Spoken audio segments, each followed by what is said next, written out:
ताहिर हुसैन आज किसी नाम का पहचान का मोहताज नहीं है, भले ही इसका नाम बदनाम है लेकिन पूरा देश उसको जानता है। एकदम अरेस्ट हो गया, मीडिया में नाम चला, मुझे अरेस्ट कर लिया गया, मुझे खुद पता ही नहीं है। लेकिन उसके बाद जो हकीकत है, सच्चाई है, वो जनता खुद जानती है, मुझे बताने की ज़रूरत नहीं है कि आज अगर चर्चा होती है तो अगर केजरीवाल जी की होती है, मोदी जी की होती है, तो उससे ज़्यादा ताहिर हुसैन के बारे में गालियाँ मिलती हैं लोगों की तरफ से।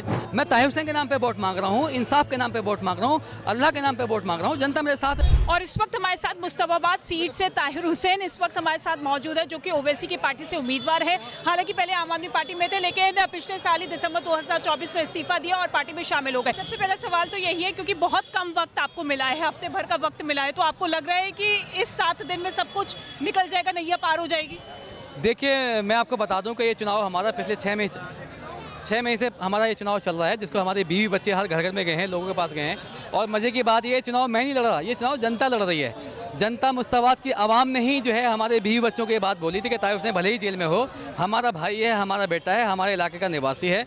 आज तक हमेशा कांग्रेस पार्टी रही या आम आदमी पार्टी रही, वो पैरासूट के जरिए यहाँ प्रत्याशी भेजती रही हैं। उन दोनों पार्टियों को कोई भी 2.5-3 लाख की आबादी वाले लोगों में ना हिंदू ना मुसलमान को प्रत्याशी नहीं मिलता है, हर बार बाहर से भेजते हैं। तो ये जनता ने डिसाइड किया है कि ताहिर हुसैन को चुनाव लड़ना है, और इसलिए लड़ना है कि ताहिर हुसैन आज किसी नाम का पहचान का मोहताज नहीं है, भले ही इसका नाम बदनाम है लेकिन पूरा देश उसको जानता है। और ये साबित भी कर दिया दिल्ली की मीडिया ने कि आज अगर चर्चा होती है तो अगर केजरीवाल जी की होती है, मोदी जी की होती है, तो उससे ज़्यादा ताहिर हुसैन के बारे में गालियाँ मिलती हैं लोगों की तरफ से।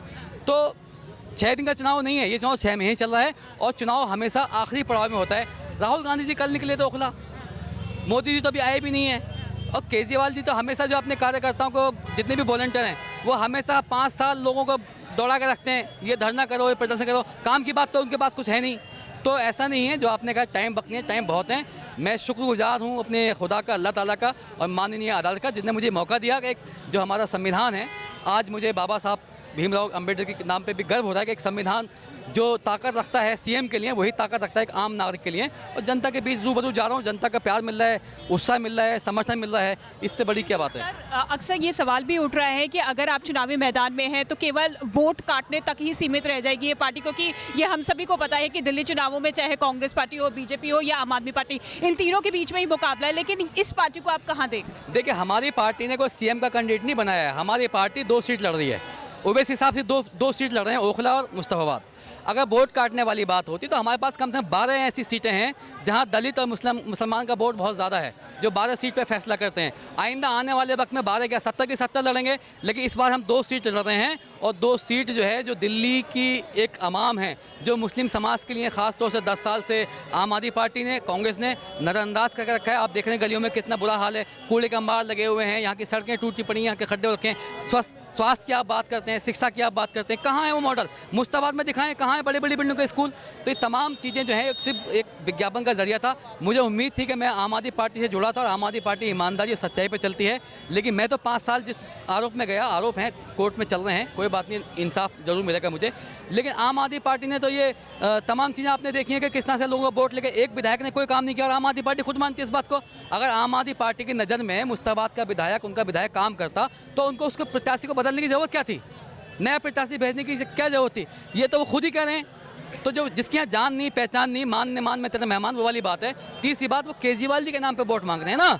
मैं ताहिर हुसैन के नाम पे वोट मांग रहा हूँ, इंसाफ के नाम पे वोट मांग रहा हूँ, अल्लाह के नाम पे वोट मांग रहा हूँ, जनता मेरे साथ देगी। और पहली बार ऐसा होगा यहाँ देखना कि सिर्फ आपको दिख रहा है कि मुस्लिम समाज की, ऐसा नहीं है। इतने सारे मेरे हिंदू भाई हैं जो मुझसे मिल के गए हैं और मुझे आश्वासन दे के गए हैं, मेरा हौसला बुलंद करके गए हैं। तो यहाँ इस बार सिर्फ और सिर्फ ताहिर हुसैन अब पतंग के निशान पे एमआईएम चुनाव जीतने जा रही है। दिल्ली के अंदर 2 सीटें ओवैसी साहब के खाते में जा रही हैं, जिससे उनकी आवाज़ मजबूत होगी और देश में और बुलंदी से वो अपनी बात रख सकते हैं। क्योंकि दिल्ली दंगे का आपने जिक्र किया, कई तरह के आरोप लगे, आप जेल में गए, फिर उसके बाद घोटाले का भी जिक्र होता हुआ नजर आया। लेकिन क्या आपको लगता है कि इस चीज़ को आप जनता के बीच में सही तरीके से पेश कर पाएंगे? हुआ क्या था, क्या नहीं हुआ था? देखिए, आज मेरे पास पाबंदियां हैं, मेरी बेबसी है। आज मेरे को जनता के बीच रखने की ज़रूरत नहीं है, जनता खुद जानती है। जितना जनता को मालूम है, मुझे भी नहीं मालूम, क्योंकि मैं तो सीधा एकदम अरेस्ट हो गया, मीडिया में नाम चला, मुझे अरेस्ट कर लिया गया, मुझे खुद पता ही नहीं है। लेकिन उसके बाद जो हकीकत है, सच्चाई है, वो जनता खुद जानती है, मुझे बताने की ज़रूरत नहीं है। मुझे तो खुद जनता खुद बता रही है कि आपके साथ क्या हुआ, कैसे हुआ। बहरहाल वो माननीय कोर्ट में मैटर चल रहा है, कोर्ट का इंसाफ मुझे मिलेगा, मुझे पूरा भरोसा है, यकीन है अल्लाह ताला पे और न्यायालय पर, मुझे मिला भी है इंसाफ। मैं काफ़ी सारे मुकदमों में मुझे जमात मिल चुकी है, बाकी भी मिल जाएगी, वो बात की बात बाद में करेंगे, अभी सिर्फ चुनाव प्रचार की हम बात करेंगे। ठीक है, लेकिन सर एक लास्ट सवाल ये है कि चुनाव के वक्त में अक्सर हिंदू मुसलमान किया जाता है, धर्म की राजनीति में पूरा चुनाव प्रचार होता है, तो ये नेताओं के लिए ज़रूरी होता है या मजबूरी? नहीं, ना तो नेताओं के लिए ज़रूरी है ना मजबूरी है। मैं बस इतना कहूँगा, जनता को ये समझना होगा, जनता को देखना होगा, पढ़े लिखे लोग हैं, समझदार लोग हैं, ये मौका जनता ही दे रही है, क्योंकि जनता ही ऐसी जुमलों को ज़्यादा पसंद करती है। लेकिन वो दौर चला गया है, अब वो ख़त्म, अब विकास की राजनीति होगी, शिक्षा की राजनीति, स्वास्थ्य की राजनीति होगी, और इंसाफ और हक की राजनीति होगी, और भाईचारे को कायम करने की राजनीति होगी। ये शुरुआत मुस्तफा से होने वाली है।